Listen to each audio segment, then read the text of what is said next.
As-tu déjà eu un rendez-vous avec un médecin? Si tel est le cas, tu te souviens bien sûr d'une ordonnance médicale. Le médecin te fait l'ordonnance après un diagnostic ou le résultat d'une radiographie. Ordonnance dans laquelle il y a un ensemble de médicaments à prendre sur une base régulière et parfois l'abstention de certains aliments qui peuvent être révélés néfastes pour ton état de santé. Et après un certain temps, le médecin te demande de revenir pour une réévaluation de l'évolution de ton état de santé. Tout ceci, c'est pour dire que le malade a un rôle à jouer dans l'amélioration de sa situation. Cette situation prévaut aussi pour un chrétien qui veut grandir spirituellement. La croissance spirituelle demande une responsabilité du chrétien.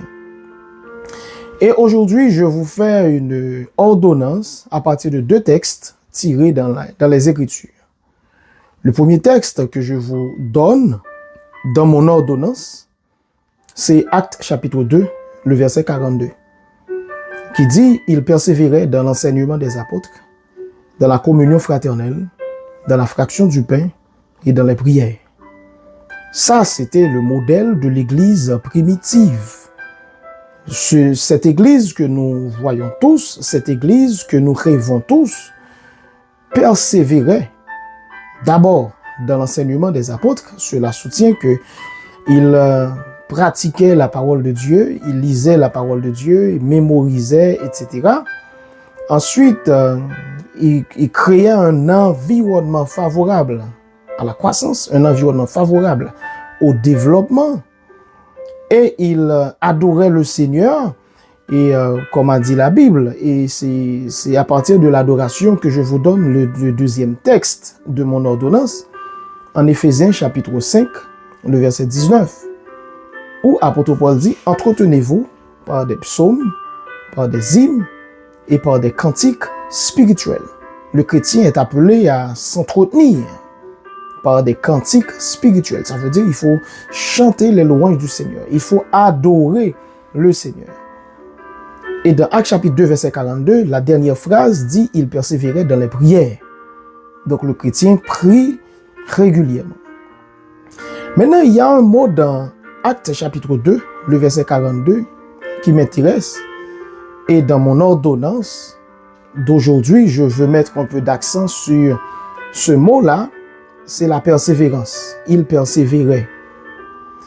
Tous ceux qui réussissent dans la vie, qui grandissent dans la vie, savent pertinemment qu'il faut se donner des habitudes, qu'il faut avoir une routine.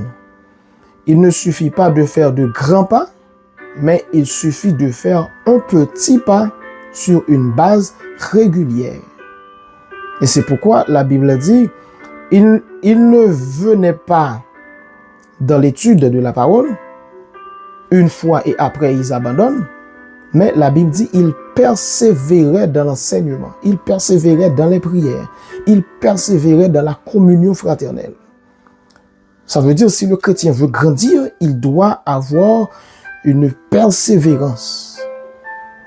Parfois, le médecin donne une ordonnance. Après quelques jours, on voit une amélioration. On cesse de prendre les médicaments. Alors qu'il faut une dose pour pouvoir détruire totalement le germe du microbe qui est dans notre sang. Maintenant, quand on cesse de prendre les médicaments, à ce moment-là, à un certain temps, le microbe s'affaiblit, mais le fait que tu abandonnes la pratique, le microbe va reprendre force. Donc, si tu veux grandir, il faut bâtir une routine. Il faut développer des habitudes. Les sportifs comprennent parfaitement cette réalité. En termes de routine le matin, routine le soir, pour travailler leur corps. Les artistes comprennent parfaitement cette réalité. Ils travaillent leur voix. Les entrepreneurs, les riches de ce monde comprennent l'importance de routine de la vie. Personne ne peut réussir si elle ne se donne pas une routine de vie. Qu'est-ce que vous faites le matin? Qu'est-ce que vous faites le soir? Qu'est-ce que vous faites de votre journée? On doit avoir une routine. Et c'est la même chose pour celui ou celle qui veut grandir.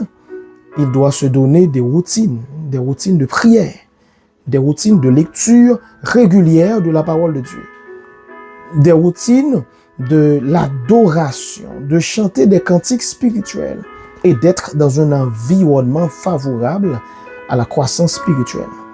Donc, mon ordonnance pour vous aujourd'hui se résume en 4 points. 1, c'est l'enseignement de la parole de Dieu. 2, c'est adoration et louange assidue. 3, c'est un environnement qui est favorable à ta croissance. Et 4, c'est persévérer dans les prières. Si tu pratiques cette ordonnance, si tu respectes cette ordonnance, après quelques jours, tu reviens, j'évalue ton cas et on verra ensemble que ton état spirituel s'est amélioré. Que Dieu vous bénisse.